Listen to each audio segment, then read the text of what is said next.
You can't fire the owner because Nope. he can't fire himself. Someone's head's going to roll, unfortunately, in this situation. And it's probably Stefanski and Barry. I saw on The Athletic. I don't think that's fair, by the way. Stefanski, that part. I agree. I was saying the other day on my podcast that Barry should be fired.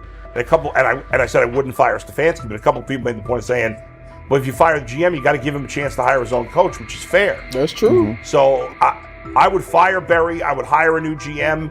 If that GM thinks Kevin Stefanski's a good coach, wants to stick with him. Right. The situation in Cleveland has escalated with the NFL. Sources indicate GM Andrew Barry is prepared to move on from head coach Kevin Stefanski if he refuses to elevate Shedeur Sanders. The Browns are weighing a major quarterback change. Leadership appears to be aligning behind Sanders and pushing for immediate action. This is a high-stakes decision about control and the team's direction. I think it's unfair for me to comment in I guess, maybe on behalf of the industry. All I can say is this, the time that we spent with Shedeur, and what he's done throughout his college career is impressive. He's an impressive young man.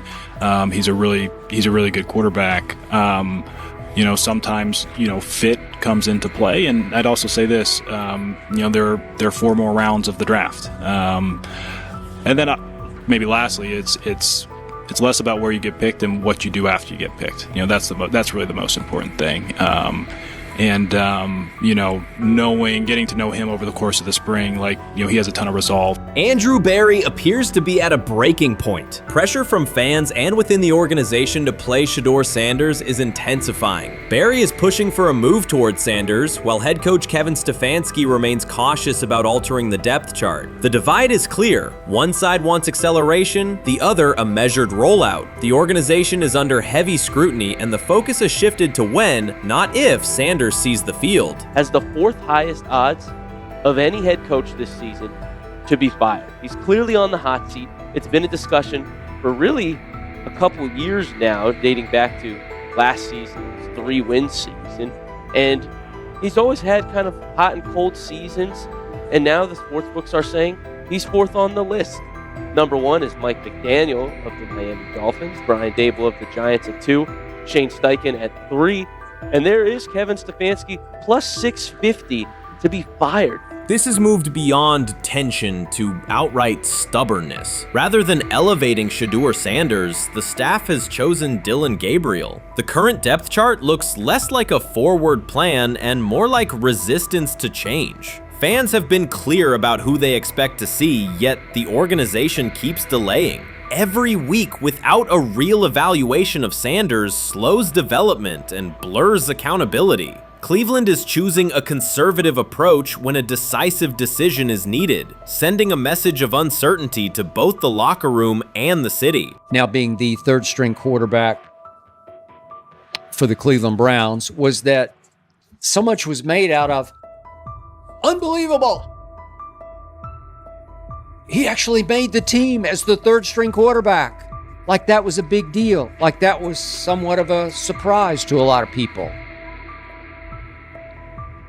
He should have been the first pick in the draft. Kevin Stefanski appears to be doubling down to validate his approach. Despite sustained demand from Browns fans to see Shedeur Sanders reflected in chants, merchandise, and constant discussion, he continues to keep Dillon Gabriel in front on the depth chart. The decision functions as an assertion of control rather than a response to momentum. Even with clear signals from the fan base, Stefanski is staying with Gabriel and delaying a full evaluation of Sanders. It is a deliberate choice to maintain his plan and pacing, not to accelerate change. Cleveland is prioritizing continuity over recalibration, keeping any transition to Sanders on hold. But yeah, I mean, the Browns are in a tough spot. They have wasted. You traded a ton of high draft capital to get Deshaun Watson. You've gotten nothing out of Deshaun Watson and missed an opportunity. Like, who knows who they would have drafted. Now, maybe they would have screwed up those picks and the Browns would still be in bad shape.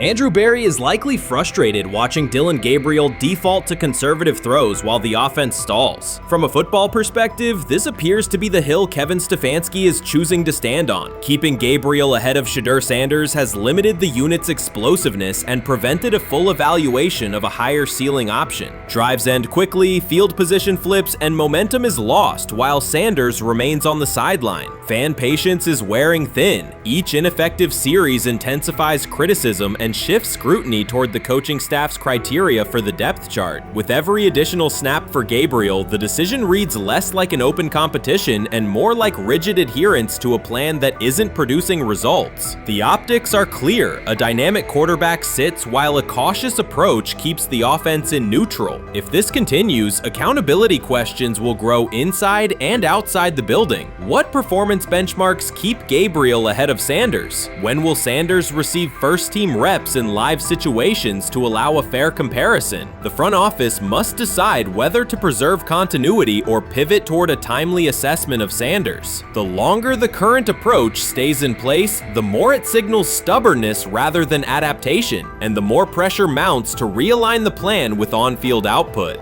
I honestly see it happening if the Browns lose a bunch of games. Like if they get 5 wins or less, I see the report coming out now that Stefanski will be fired. I don't want it to happen. I want the Browns to be good, win a bunch of games. I think that they're going to be a team that is slept on and can at least get 7 wins, which is why if they don't, I see Stefanski getting all the blame for that, and there'll be a new coach in Cleveland. Because their players, to me, are there once again.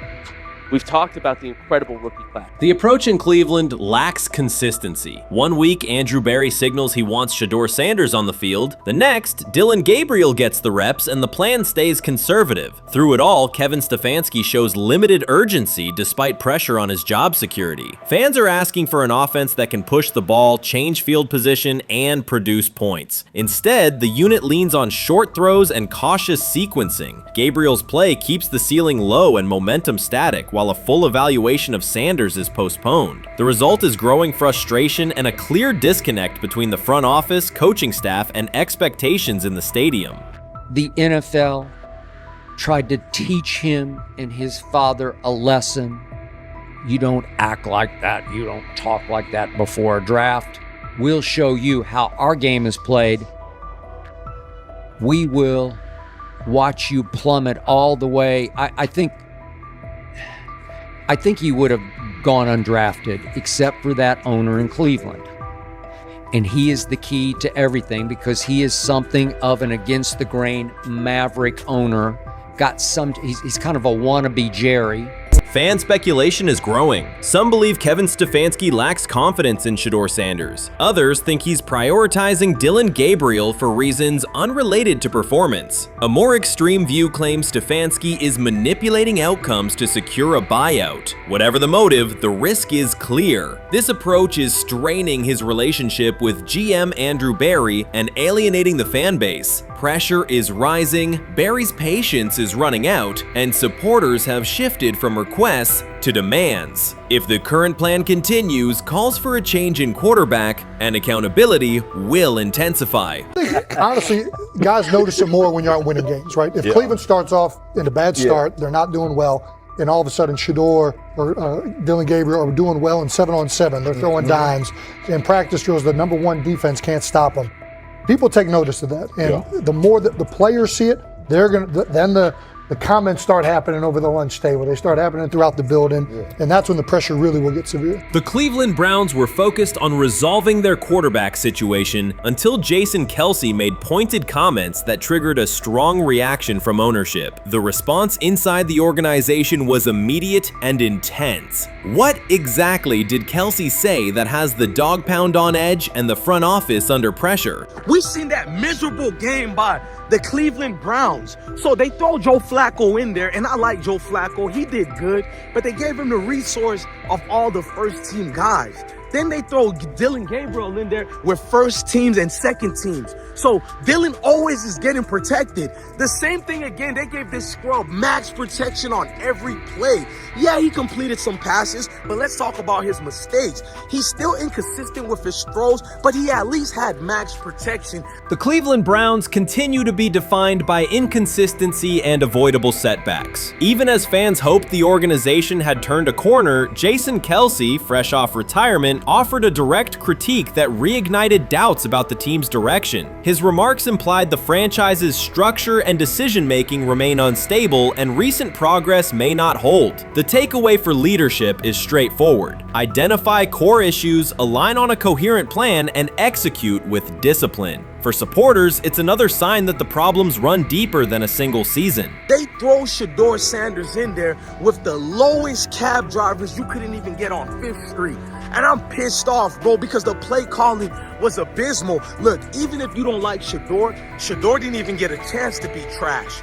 Even if you think Shedeur is garbage, he didn't even get a chance to be garbage. That's how awful the offensive line was. Kevin Stefanski still doesn't want to give Shedeur second strings and first strings reps. Why is that? Browns ownership's response shifted from measured to urgent. The pattern is familiar in Cleveland. The team once treated Johnny Manziel as a franchise solution, retained Hugh Jackson for a second year despite results, and invested heavily in Deshaun Watson through a costly trade and contract. These decisions reflect aggressive but poorly aligned planning. The outcome has been continued instability instead of sustained progress. That this was the guy that they wanted to start. He's seasoned, he's experienced, he still has a big-time arm, even at his age, and they open with the Cincinnati Bengals. They wanted that experienced guy. He was always going to be the guy. They were not going to start Dylan Gabriel or Shedeur Sanders in week 1. Kenny Pickett had a hamstring injury. It makes it easy to go with Joe Flacco. And the question isn't and wasn't going to be who's the starter in Cleveland. The question is, who's going to be the backup in Cleveland? Who's going to be the number 2 quarterback when they open the season against these Bengals? Fans still show up season after season, expecting improvement and bracing for setbacks. The usual pattern has been early optimism followed by a gradual collapse. But last season was different. For a sustained stretch, the Browns looked organized and competitive, resembling a functioning team. Couple days, 3 days until roster cutdowns, how do you feel about that? Do you feel like you belong here on this team? Obviously, I think overall as a player, I feel like I put in the work. I feel like everything I do, I try to do it to my best, and that's all I ask for. So I feel like everybody feels like, they should be on the team, and if you ask anybody on the team, would they feel like they belong, in their own eyes. So I feel like I do, but I'm my own player, I think about myself in a high regard. The front office entered the offseason confident. Kevin Stefanski was being praised and the Dog Pound believed the team had made real progress. Then Jason Kelce delivered a pointed assessment that cut through the optimism. Fresh into retirement, the former Eagles All-Pro and Super Bowl champion said Cleveland still looks like a team patching over issues rather than building a durable contender. Kelce's view was direct. The Browns' structure is fragile, and the roster is too dependent on perfect health at quarterback. He argued the team is one injury away from losing continuity and sliding backward. Because Kelce has operated inside a stable, championship-level organization, his comments carried weight with players, media, and fans. The reaction was immediate. People took his critique seriously, not as outside noise, but as an informed evaluation of how a successful team should be built. Ownership also felt the impact. Jimmy Haslam's response shifted to urgency, a sign that leadership recognizes the stakes. The criticism arrives in the context of prior high-risk decisions, especially the fully guaranteed $230 million commitment tied to Deshaun Watson. Watson has missed time and shown inconsistency when available, and the contract has constrained flexibility. Kelce's remarks highlight why depth, alignment between the front office and coaching staff, and a clear contingency plan at quarterback are non-negotiable. The takeaway is straightforward. Cleveland must convert last season's progress into a stable framework, protect the quarterback, deepen critical positions, and establish a plan that survives injuries and short-term setbacks. Without that, the games that fueled optimism will remain temporary. If you're a betting man, who do you think starts for the Browns at quarterback? Okay, this is the situation. Kenny Pickett, they actually traded for him. Joe Flacco, no one's bringing Joe Flacco in the building thinking Joe Flacco's going to be the starter. If Joe Flacco is your starter, You got a problem. you have a huge problem. And if they were saying Shedeur was the starter as the 5th rounder, you got a real problem too, because he passed over all these guys in these reps in the offseason in shorts, in bikini shorts, Speedos and stuff.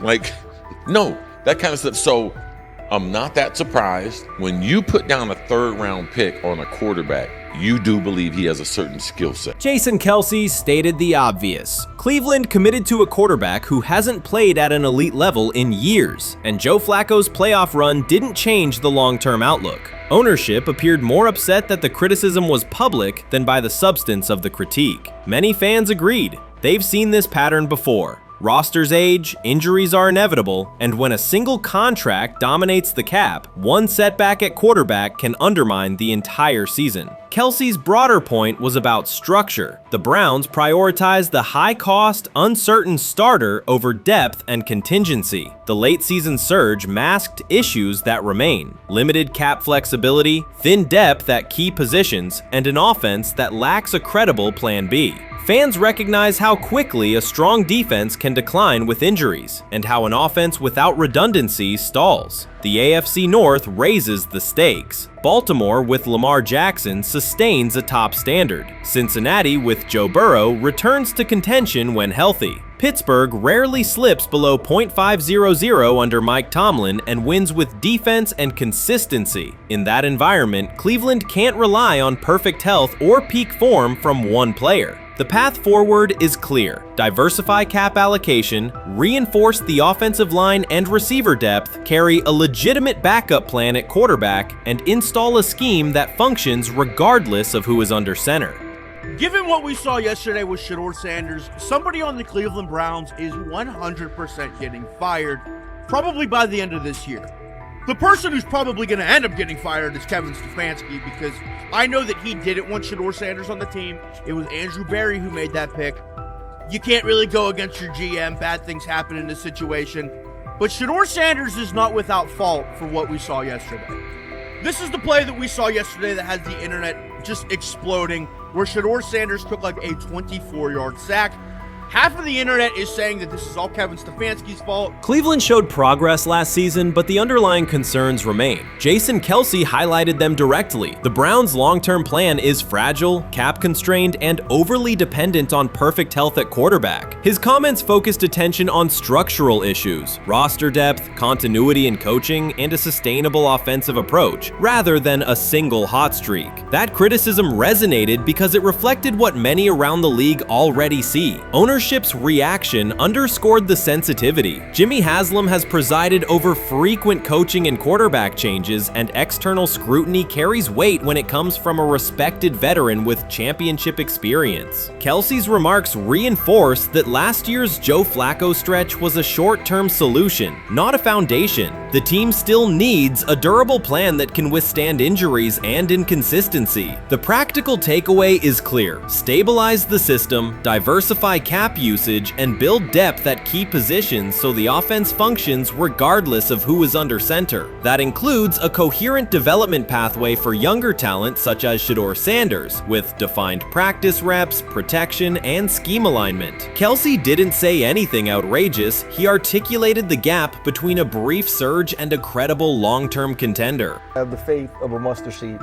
Right, because this is the greatest resurrection since Jesus the Christ. Right, like at some point, Joe Flacco was thinking about getting into TV. Yeah. Right, Joe Flacco didn't have a job, and then now you not only come back and start for the Cleveland Browns late in the 2023 season, but they came back around to you. You're now the day one starter for a franchise that just 2 years ago was in the playoffs. The Browns' quarterback situation remains unsettled. Deshaun Watson was expected to be the long-term answer, but injuries and inconsistent play have prevented him from reaching an elite level. When the team turned to Joe Flacco after Watson's season deteriorated, Flacco immediately lifted the offense and produced results that highlighted the gap between expectations and reality. That a 39-year-old late addition could outperform a $230 million starter was not just a short-term surprise, it raised fundamental questions about roster construction and evaluation. Quarterback depth has been fragile, and the late-season surge masked broader structural problems. Jason Kelce's remarks made that clear. Cleveland is vulnerable if the starter is unavailable, cap flexibility is limited, and the offensive plan lacks a stable contingency. His critique drew attention to leadership and planning as much as on-field performance. Jimmy Haslam's strong reaction reflects the pressure on ownership.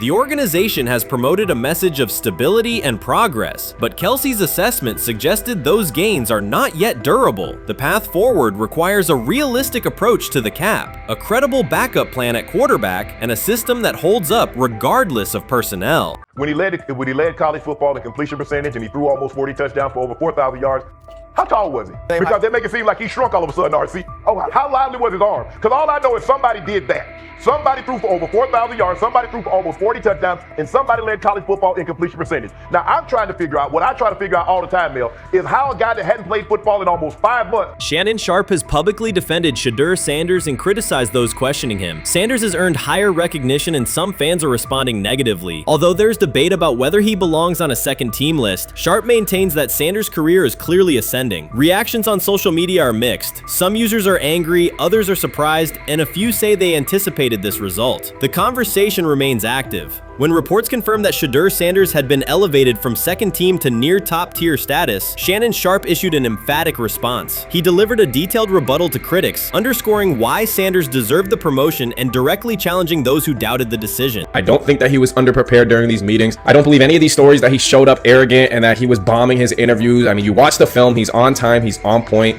You watch his interviews, he answers like a 10-year NFL veteran. Like, he's clearly dominating OTAs. It's every single day there's a new report of how well he's doing for the Browns in OTAs. And I mean, you can say what you want, it's just OTAs. Okay, if that's your new narrative, then he's doing exactly what he needs to be doing. He's on point, he's on time, he's getting the respect of his teammates, and he's making plays. So we're gonna see years down the line, something's gonna come out that I don't know what exactly it was, but something will come out. Critics have been waiting for an opportunity to dismiss Sanders. They labeled him overrated, accused him of benefiting from nepotism, and claimed his profile came only from his last name and polished image. Within their own echo chamber, they cited every game in which he fell short of huge passing numbers as validation of their doubts. Since Sanders has begun receiving formal recognition, criticism has escalated. A wave of self-appointed analysts is dissecting his throwing mechanics and team role, and many online commentators now argue that his promotion reflects deeper problems within the sport. Shannon Sharpe rejected each criticism directed at Shedeur Sanders. During the broadcast, he turned a routine segment into a detailed examination, acting as presenter, interrogator, and fact-checker. Sharpe walked viewers through game film, season statistics, and scouting reports to show why Sanders merited his recent promotion. Whenever a panelist claimed Sanders had not earned the role, Sharpe countered with completion percentages, efficiency ratings under pressure, and documented late-game drives that changed outcomes. He stressed that the backlash was driven less by on-field evidence and more by reluctance to revise earlier opinions. Sharpe argued that critics were upset not because Sanders lacked qualifications, but because his progress contradicted their initial narrative. By the end of the discussion, Sharpe had moved past simple defense and reframed Sanders as a clear example of performance-based advancement, demonstrating that early predictions can be wrong. Never heard of no Dylan Gabriel or Tyler Shock. What the hell is that? So how is Shedeur Sanders going behind them? I'll tell you how. Collusion. 4 different times they passed on him. How the hell does that happen? 4 rounds. It doesn't happen to a quarterback. We've never seen anything like this before. Shedeur Sanders with the watch. Shedeur Sanders with his bravado. Shedeur Sanders with this supposed arrogance or whatever. Shedeur Sanders' advancement did not happen by chance. While detractors questioned his resume online, he continued to prepare, attend every practice, and deliver accurate throws under pressure. The contrast between his output and the complaints directed at him has been stark. Some critics even argued the selection committee was, quote, biased toward performance, as if rewarding strong play play were improper. Rumors quickly followed. Certain commentators speculated that a public relations push from the Sanders family must have influenced voters, suggesting everything from coordinated media strategies to alleged favors for coaches. None of these theories addresses the basic point. Sanders earned his promotion through consistent production, poise in the pocket, precise ball placement, and efficient decision-making. Shannon Sharpe highlighted these facts during his response. He noted that Sanders' performance metrics justify the recognition and emphasized that resistance to the move stems more from prior prejudice than from substantive evaluation. For Sharpe, the goal was clear: present the data, challenge unfounded claims, and correct the narrative. The discussion, therefore, became a broader statement about acknowledging merit and abandoning outdated assumption. Colin Cowherd defend college basketball coaches who have gotten a DUI, come to their defense and say they didn't need to be fired, that they deserve a second chance. But Shedeur Sanders drives 40 miles over the speed limit, gets a one-on-one ticket, and Colin Cowherd comes on his show today and says he's out on Shedeur Sanders. He's seen enough. He can't support him anymore. He can't be in the Shedeur Sanders camp because of this speeding ticket. Shannon Sharpe addressed commentators who portray constant doubt as expertise. Those who discount strong performances with "we'll see" but declare bust after a single mistake. He noted their belief that progress only counts if an athlete visibly struggles. Sharpe's response was methodical rather than emotional. He presented evidence, cited statistics, and calmly refuted each claim. Following his remarks, several critics began revising or deleting earlier posts, recasting themselves as longtime supporters of Shedeur Sanders despite having questioned him for months. Sharpe insists on accountability, naming specific individuals and dates while requesting public acknowledgement of prior errors. He argues that analysts cannot spend months undermining a player's potential and then quietly adopt a supportive stance once the athlete succeeds. These are serious, big-time, top-of-the-line playmakers that they have. If you can go 45 to 42 in the fourth quarter because your quarterback set the school record with 510 yards passing.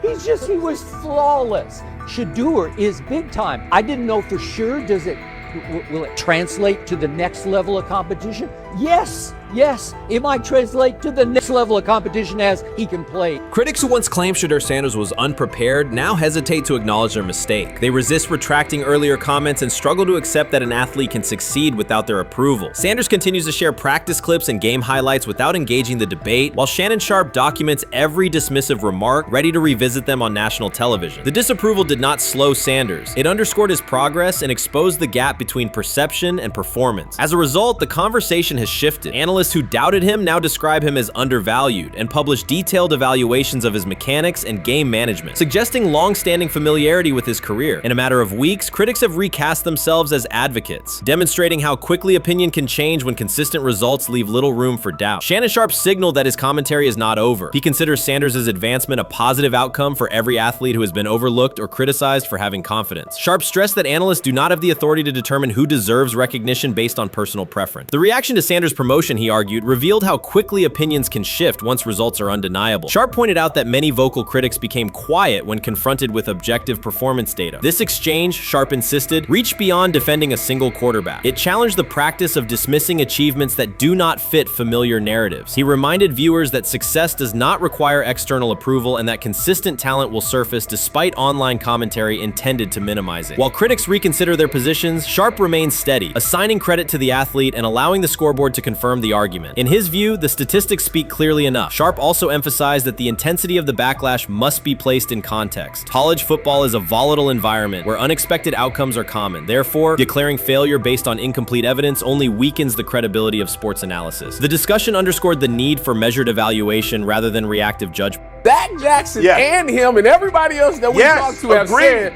that Shedeur looks good. He looks really good. Yes. He looks better. And we got Zach that say Dylan Gabriel ain't even an NFL quarterback. It's true. So how is it that this man can't get a rep with the ones, but that non-NFL quarterback can? We all what agree with sense that. does that make? Some observers now claim that recognizing Shedeur Sanders' strong performance undermines football's traditional standards, even though they previously argued he received coverage only because of his father. Faced with Sanders' current statistics, those critics are searching for explanations that fit their earlier narrative. The data have always been clear. Their earlier objections ignored that fact. Shannon Sharpe is openly highlighting this reversal, comparing past negative remarks with Sanders' recent 400-yard games to demonstrate the gap between criticism and evidence. Sharpe did not force these commentators to backtrack. He simply displayed their earlier claims alongside Sanders' results, allowing the contrast to speak for itself. You made an interesting point. So I tend to have the drip, drip, drip. This was my Johnny Manziel theory, is that everybody makes mistakes, especially when you're young. But if I see 2, 3, 4, 5, then you've got a plumbing issue. It's not just you didn't close the faucet. So there's about 6 pieces of video in college where Shedeur was a little bit of a brat, whatever. Then there's the legendary cringy draft room. Didn't love that as a B prospect. Then there's back-to-back speeding tickets, both over 90, and a missed arraignment. The NFL is navigating unexpected headlines after a former Browns coach publicly defended Shedeur Sanders in response to reports of multiple speeding tickets. The coach's statement has sparked extensive online debate. Supporters welcome the show of loyalty, while critics question the motive. Sanders now finds himself at the center of an unforeseen controversy, and observers want to know why a Cleveland coach is standing so firmly in his corner. The story is developing rapidly and continues to draw intense attention. When it came out that he got a speeding ticket, I said it's not really that big a deal. I feel very differently about it now. Over 40 miles an hour over the speed limit, less than 2 weeks after you just got a ticket.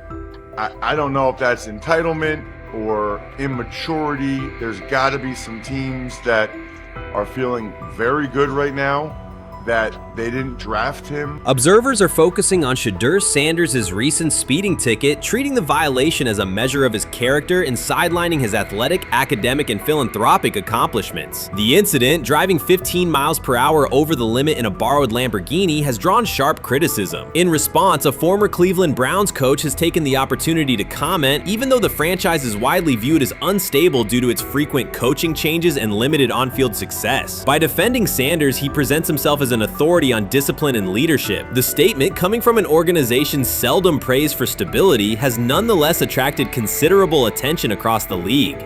You want to defend him a little bit. I thought this was an interesting take. Yeah, I thought it was really interesting that you said you were out because of the speeding tickets. To me, that's such a minor thing. You were so high on him in terms of his completion percentage in OTAs, and I thought that was a little aggressive on your part. But with the speeding tickets, I got a speeding ticket the first night of the draft, my first year there. I thought maybe I'd get the benefit of the doubt, but they gave it to me anyways. As soon as the former Browns coach defended Shedeur Sanders, social media erupted with commentary, resembling the volume of draft night coverage. Posts and opinions appeared within minutes, and criticism escalated rapidly. Detractors amplified Sanders' minor speeding violation, while supporters argued that such reactions were disproportionate to a single traffic citation. Shedeur Sanders received 2 speeding citations, and the minor traffic issue quickly drew national attention. Before considering the former Browns coach's response, it is useful to clarify the facts. Sanders, son of Pro Football Hall of Famer Deion Sanders and a current college quarterback, was twice ticketed for exceeding the limit while driving a high-performance vehicle. Commentary on social media escalated rapidly, with critics framing the incident as a significant character concern, even as the league has historically tolerated far more serious legal transgressions. Stepping into the debate, a former Cleveland Browns coach, best known for a tenure filled with losses and contested decisions, issued a strong public defense. He argued that 2 speeding tickets should not define Sanders' reputation or overshadow his on-field talent and community work, urging a balanced assessment of the player's actions. I don't love it from a 5th-round draft pick. I don't love that it happened multiple times, but I do think that this is the first time he's been away from his dad, and there's gonna be some growing pains now. Would I sell my stock on it like you are? Not because of a couple speeding tickets, especially in light of the problems that Brown's quarterback room has had to deal with legally in the last few years. I mean, this is nothing. The debate quickly shifted from 2 speeding citations to broader claims about integrity, growth, and leadership. The former Browns coach framed the infractions as moments for personal development and urged observers to view them in context. Critics responded forcefully. Some called for disciplinary action, others questioned Deion Sanders' parenting, and a few sought to discredit the coach himself, despite his professional record already being widely analyzed across the league. The reaction underscores an apparent inconsistency in public standards. Fans often overlook on-field confrontations, heated sideline arguments, and other significant controversies, yet they treated Sanders' routine traffic offenses, speeding without evidence of reckless endangerment, as indicators of serious character flaws. If such minor violations were adopted as the primary measure of morality in professional football, many players would face similar criticism. Sports media amplified the story almost immediately. Television panels dissected Shedeur Sanders' decision-making, treating 2 speeding tickets as indicators of deeper character concerns. Networks aired detailed segments under banners such as red flags and road rage, repeatedly questioning whether the citations might affect his draft evaluation. Although Sanders is already regarded as a first-round prospect, analysts emphasize that NFL teams value discipline and legal awareness when forming final assessments. Many commentators overlook the fact that other high-profile players have faced more serious offenses without similar scrutiny. Throughout the coverage, the former Browns coach defended Sanders, portraying him as a talented quarterback subjected to disproportionate criticism in a culture that expects near-perfect conduct. His argument was thorough and methodical, asserting that the traffic violations should not overshadow Sanders' skills, work ethic, or future potential.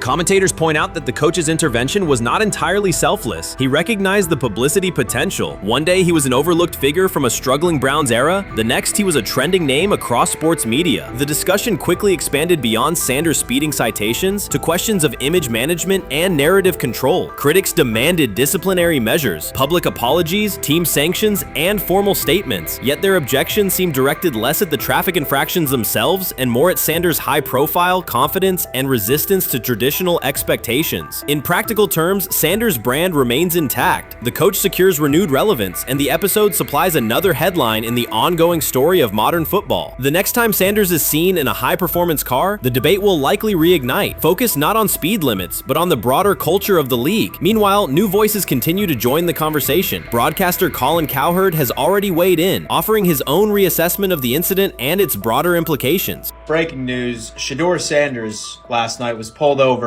going 100 miles per hour. All right, he clocked 101, 41 miles an hour over the speed limit in Cleveland. He will have the opportunity to fight the ticket in court. Now, I'm not exactly sure where he was pulled over, whether or not that it was in Ohio or whether or not that it was in his home state. But typically when you're going 40 over, that's flirting with the line of reckless driving. Folks, I gotta tell you, I don't understand what it is with these young men driving at absurd speed. Colin Cowherd's view of Shedeur Sanders shifted abruptly. Days after praising the quarterback's poise and skill, he appeared on air to declare that Sanders is overhyped, unfocused, and distracted by celebrity. The reversal was immediate, without any gradual reconsideration. Cowherd now frames Sanders' 2 speeding tickets as evidence of poor judgment, even though he has defended other quarterbacks facing far more serious off-field issues. The sudden, wholesale withdrawal of support leaves viewers questioning the consistency of Cowherd's criteria and illustrates how quickly media narratives can change when minor incidents receive outsized attention. This is okay. Okay. How much of this is? I mean, Jimmy Haslam has his hands all over Manziel, has his hands all over Deshaun Watson. Admitted it, man enough to admit it. I saw the reaction in the draft room when they took Shedeur Sanders. Pretty obvious it wasn't the coach and the GM's pick. How much is this? This team has 8 last place finishes in 13 years owning it. How much of this is we don't have a very good owner here like Washington, D.C. and the Commanders? Yeah, I didn't love the owner stepping in and saying, hey, you got to take this guy in the 5th round. And I doubt they'll ever admit to it. While Colin Cowherd urged teams to move on from Shedeur Sanders, former Browns coach Eric Mangini offered a more measured response. Mangini, whose tenure in Cleveland was marked by mixed results, used his platform to provide context rather than condemnation. Instead of sensationalizing the speeding violations, he encouraged viewers to consider Sanders' circumstances. A 21-year-old quarterback whose life is scrutinized both on and off the field. Mangini acknowledged that the tickets were mistakes, but emphasized that they do not by themselves define Sanders' character or future. He noted the extraordinary attention athletes receive today, combining the responsibilities of quarterback, public figure, and social media presence. Under such pressure, missteps are magnified, and criticism multiplies quickly. Mangini concluded that any evaluation of Sanders should weigh the totality of his behavior, performance, and growth, rather than isolate 2 traffic citations as decisive evidence of poor judgment. Many observers declared Deion Sanders was finished. They argued that his public style attracted unnecessary attention, that his health had deteriorated too far, and that his coaching career was approaching an abrupt conclusion. They misread his resolve. When speculation intensified, Sanders did not schedule a press conference or issue a formal statement. Instead, he released a short video recorded at his Texas home, walking alongside recording artist Lil Wayne. The footage established two facts. Although Sanders still walks with a limp, he remains active, and he intends to return to the sideline. Reports from USA Today and ESPN confirm that Sanders had temporarily left Colorado to recover from a significant, undisclosed medical condition. He lost 14 pounds and missed several summer practices, leading to widespread debate about his future. Unofficial sources suggested complications related to previous blood clot issues, but no official diagnosis was provided. Throughout Sanders' absence, numerous media outlets framed his situation in crisis language, frequently questioning whether he would coach again. By comparison, when coaches such as Lincoln Riley paused their duties for health or family reasons, coverage emphasized understanding and patience, an imbalance that reflects a common difference in how high-profile black coaches are treated. Sanders' silence was not a retreat, it was a period of recovery. During rehabilitation, he relied on family, faith, and trusted colleagues, yet stayed connected to his program through brief online updates. The video with Lil Wayne demonstrated that he retained strong support from influential friends, countering narratives that portrayed him as isolated or on the verge of retirement. The visual evidence showed that his setback is temporary, and that he remains determined to lead Colorado into the forthcoming season. Since accepting the Colorado position, Sanders has dramatically elevated the program's national standing. He first drew national attention to Jackson State and the broader HBCU football landscape, then moved to Boulder and transformed a one-win team into a central storyline in college athletics. His approach, combining hip-hop culture, direct communication, and open expressions of faith, has challenged conventional expectations for head coach behavior. Each step forward has been met with heightened scrutiny. His time at Jackson State was labeled a publicity stunt, his departure for Colorado was framed as abandoning HBCU culture, and his social media presence has been cast as distraction from traditional coaching responsibility. Critics often magnify Sanders' missteps and question his motives, while comparable actions by other coaches receive neutral or sympathetic coverage. Showings of enthusiasm from Brett Favre and disciplinary intensity from Nick Saban are celebrated as competitive passion, yet Sanders' displays of confidence are frequently labeled arrogance. The discrepancy illustrates deeper biases rather than differences in performance. Sanders' success challenges entrenched expectations of how a college football leader should look, speak, and act, especially a black coach who refuses to downplay his identity. During his convalescence, Sanders maintained close communication with his staff and athletes, reinforcing the standards he had established: discipline, accountability, and belief. The program's daily messaging continued to emphasize preparation and resilience, signaling that Sanders' influence persists even when he is away from campus. Athletes echoed his mantras during workouts, confirming that his leadership extends beyond physical presence. Sanders acknowledges the seriousness of his medical challenge, but has refused to let it define him. He has publicly discussed leaning on scripture and prayer, explaining that his purpose as a mentor, father, and coach extends beyond personal adversity. In that context, the video of him walking in the Texas sun was less a strategic media effort than a straightforward demonstration of continued commitment to his team and mission. Colorado still requires Sanders' vision. Prior to his arrival, attendance was low, national media attention was minimal, and recruiting momentum had stalled. Sanders' leadership brought renewed energy, authentic identity, and higher standards of accountability. Players who previously lacked representation in college football leadership found a coach who shares, affirms, and elevates their cultural background. Sanders supplements conventional coaching priorities, scheme, fundamentals, and execution with empowerment initiatives that cultivate self-confidence and authenticity. As preseason camp approaches, Sanders intends to resume full involvement, even if medical recovery remains ongoing. His presence is expected to restore on-site leadership, stabilize the locker room, and direct media coverage toward on-field progress. For Sanders, the objective extends beyond compiling wins. It includes completing a cultural transformation that expands how success and leadership are defined in modern college football. Those who predict his decline overlook the underlying traits, faith, perseverance, and purpose that have supported Sanders throughout his career. Doubts, rumors, and disproportionate scrutiny have followed him from playing days into coaching, and he has consistently responded rewarded with results. His current health setback is another obstacle, not a conclusion. The broader initiative he leads, centered on authenticity, opportunity, and high standards, continues. When Sanders returns to the sideline, it will mark the next stage of a movement he has guided from Jackson State to Boulder. The recent period of quiet has been strategic rather than passive. Instead of defending himself in daily briefings, Sanders focused on rehabilitation, remote program oversight, and family support. Each brief social media message reinforced a consistent theme: faith and preparation. He has articulated gratitude for medical professionals and has reiterated that his mission at Colorado is unfinished. His public references to scripture have been direct but measured, aligning with his long-standing practice of integrating faith into leadership. By walking through his ranch with Lil Wayne, Sanders signaled continuity. The clip underscored that influential supporters remain engaged, that Sanders' broader network values his vision, and that he remains capable of navigating physical challenges. The visible limp was not evidence of imminent retirement. Rather, it documented the reality of ongoing recovery and the resilience with which he approaches each obstacle. Colorado's athletic administration and football staff continue to affirm Sanders' program direction.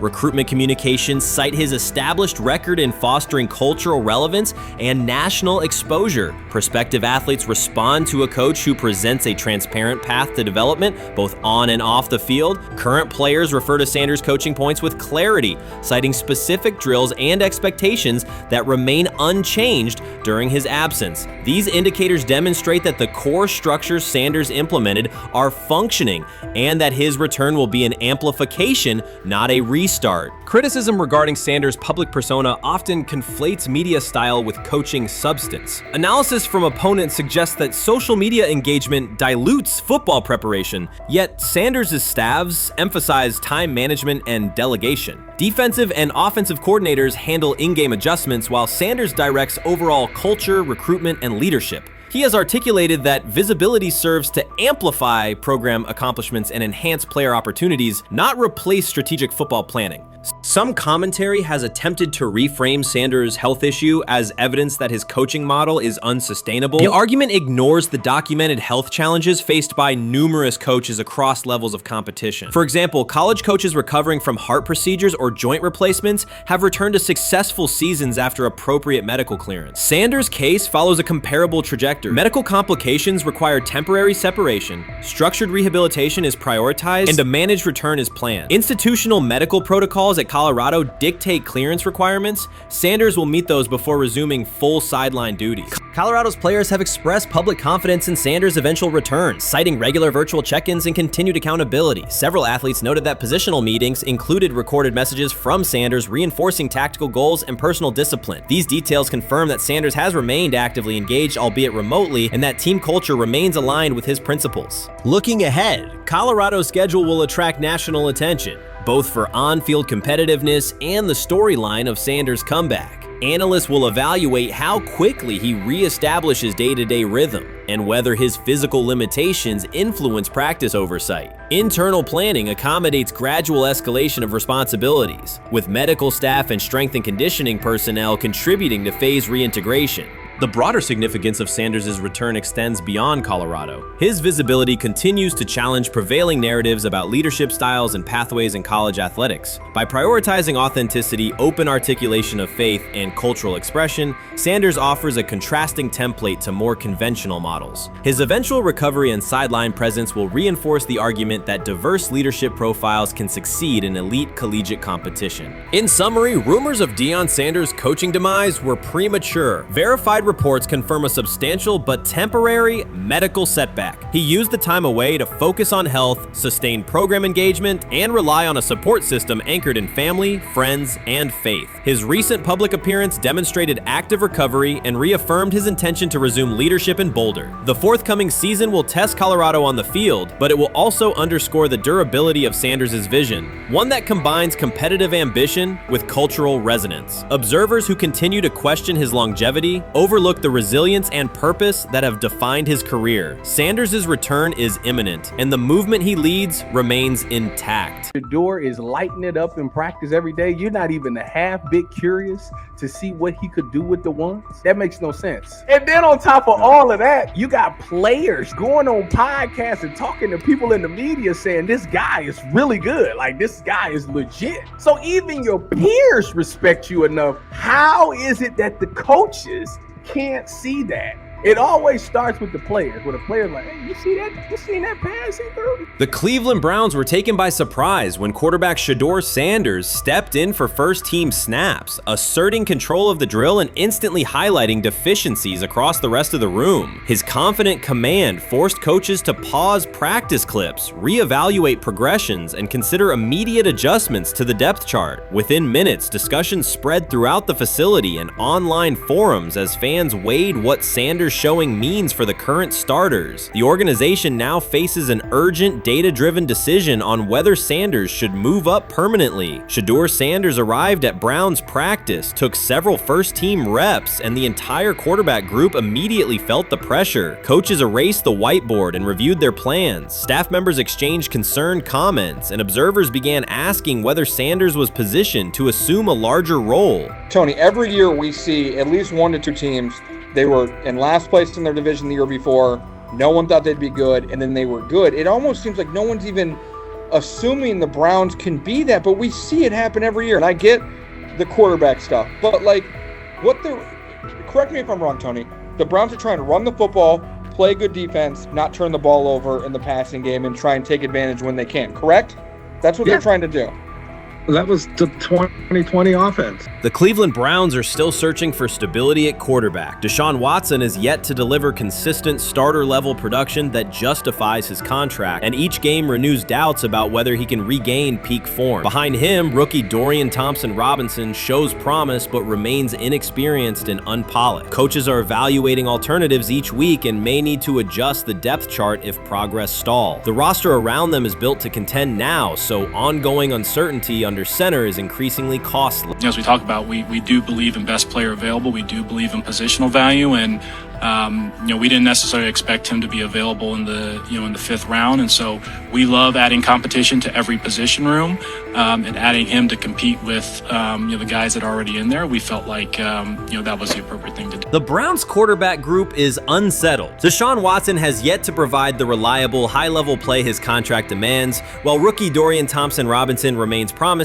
but unpolished. Depth behind them consists mostly of veterans whose experience lies more in holding clipboards than leading offenses. The coaching staff needs an immediate answer, not a 3-year development project. Shedeur Sanders enters as that potential solution. At Colorado, he passed for more than 3,200 yards despite working behind one of college football's poorest offensive lines, consistently demonstrating poise, quick processing, and accurate ball placement under heavy pressure. Film shows steady reads and disciplined footwork, traits that offset concerns that his profile is built on family name or media attention. Cleveland viewed the signing as a low-risk, high-reward move. Early in camp, Sanders received a handful of first-team snaps intended merely as an evaluation. Those plays quickly changed practice tempo. The ball came out on time, receivers hit their landmarks, and the defense struggled to adjust. Coaches immediately expanded the review using phrases such as evaluate every option, an indication that the depth chart was no longer fixed. Watson sensed the scrutiny. Thompson-Robinson increased his urgency. Within minutes, competition in the quarterback room intensified. Sanders repeated that performance in subsequent sessions. His footwork remained clean, progression sharp, and throws firm and precise. Each strong rep forced staff to reassess the plan to keep him buried on the developmental track. The broader context magnifies the pressure. Cleveland's roster is built to contend now. Fans are weary of quarterback turnover, and the front office cannot afford another costly misstep under center. Around the league, rookie passers rarely wait multiple seasons anymore. Joe Burrow, Justin Herbert, CJ Stroud, and even late pick Brock Purdy established that precedent. If Watson opens the regular season and struggles, public calls for Sanders will grow, especially if the rookie flashes in preseason. Alternatively, another team could attempt to acquire him if Cleveland hesitates to elevate his role. Each scenario underscores the same reality. Sanders' emergence has turned a routine camp evaluation into a critical decision point for the franchise.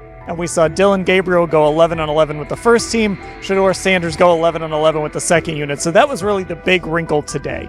Yes, and of course, it was the first time that we have seen Shedeur Sanders get any of those coveted 11-on-11 reps. Of course, again, it wasn't with the first team offense or against the first team defense, but it's progress. And that means that he's going in the right direction, that the arrow is pointing up. He's coming up the learning curve. So that's good for him.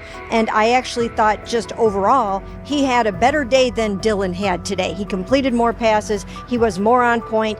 In fact, in that 11-on-11 period, he threw a near touchdown. Desperation can push franchises toward aggressive decisions, especially when their quarterback options appear unconvincing or outdated. One scenario now emerging is that Sanders earns enough confidence to take full preseason reps with the starters, forcing Cleveland to revisit a depth chart it believed was settled at the beginning of July. His practices demonstrate that the excitement around him is grounded in measurable performance. Accurate, high-velocity passes against first-team defenses, and confident command of the huddle. Each strong outing also heightens league-wide interest. Rival scouts adjust evaluations, and general managers revisit their notes, aware that a viable young quarterback may soon become available. Inside the facility, the personnel staff must balance short-term results with long-term roster planning, knowing that an early move could reshape salary cap allocations and locker room dynamics. The pressure on Watson and Thompson Robinson escalates accordingly. Both must produce visible progress to maintain their current roles. Cleveland's recent history shows how quickly promising quarterback situations can devolve into controversy. The franchise has turned potential breakthroughs into organizational turmoil before, so observers remain cautious about how this competition will unfold. They say training camp decides depth charts, but Shedeur Sanders began fighting for his job long before he will step inside the Browns facility. While most first-year players squeezed in one last vacation, he slipped onto a private field in Texas, strapped on Cleveland's helmet and shoulder pads, pulled a fresh number 2 jersey over his chest, and started rifling timing routes as if it were the opening drive of week 1. No cameras, no hype track, no product placement, just sweat, cadence, and ball placement. A rookie does not rehearse in full game gear unless he already envisions himself commanding the huddle. Plenty of observers shrug that clip off. They insist the 5th rounder, quote, isn't ready, cling to depth chart conventions, or whisper that the name across his shoulders did most of the talking on draft day. Maybe it is the Deion connection, maybe it is a preference for prospects who blend quietly into the background, or maybe the league's gatekeepers fear the possibility that the kid is better than the quarterbacks they have spent months promoting. Whatever the motive, the countdown has started, and video rarely lies. Shedeur Sanders is not preparing to arrive. He is preparing to lead. Footage of a 22-year-old quarterback running live reps in July should dominate highlight loops, but it barely registers on national outlets. Why? It ruins the tidy narrative. The easy storyline paints Shedeur as a pampered legacy prospect banking on his father's fame. Yet the tape shows something different. A rookie drenched in afternoon heat, drilling footwork, calling protections, and imagining cover 2 rotation before the first official meeting ever takes place. Elite mental prep looks boring on social feeds. It looks devastating when the season starts. Walk into Cleveland's quarterback room and you step into politics, not simply competition. Joe Flacco, a Super Bowl MVP in decline, carries institutional trust. Kenny Pickett, rescued from Pittsburgh's reset, carries hometown intrigue. Dillon Gabriel, the 3rd-round system fit, carries draft capital the staff must justify. And then there's Shedeur, the lightning rod whose presence alone spotlights every bias in the evaluation process. Coaches frame it neatly. Rookies must wait their turn. The truth is less polite. Practice snaps are currency. Perception is elastic, and early allocations already favor Pickett and Flacco. It is the oldest playbook in the league. Lock vets into the headline roles before pads even crack. Then let repetition shape reality.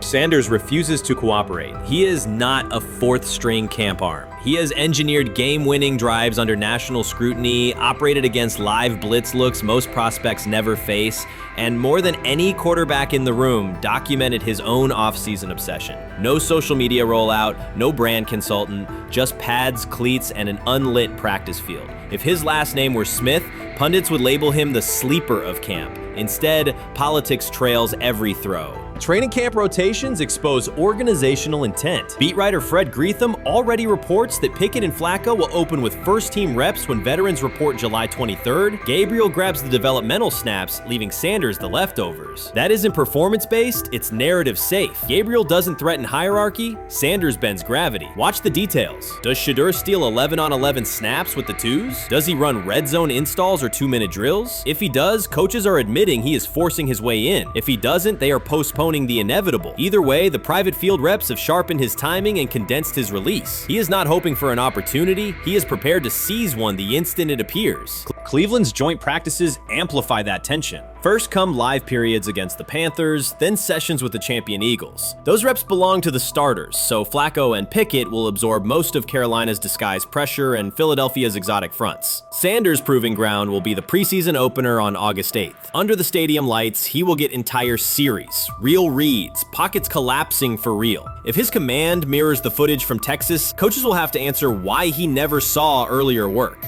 Reps are scarce. 10 padded practices separate veteran arrival from game 1. Even an even split, something that never happens, would hardly suffice. Instead, the staff will funnel snaps toward the comfortable choices. That strategy can bury a rookie, but it can also spark an eruption when limited opportunities turn into highlight drives. One flawless touchdown march in the second half of a preseason game, and the dog pound will chant his name. Then the staff's narrative control evaporates.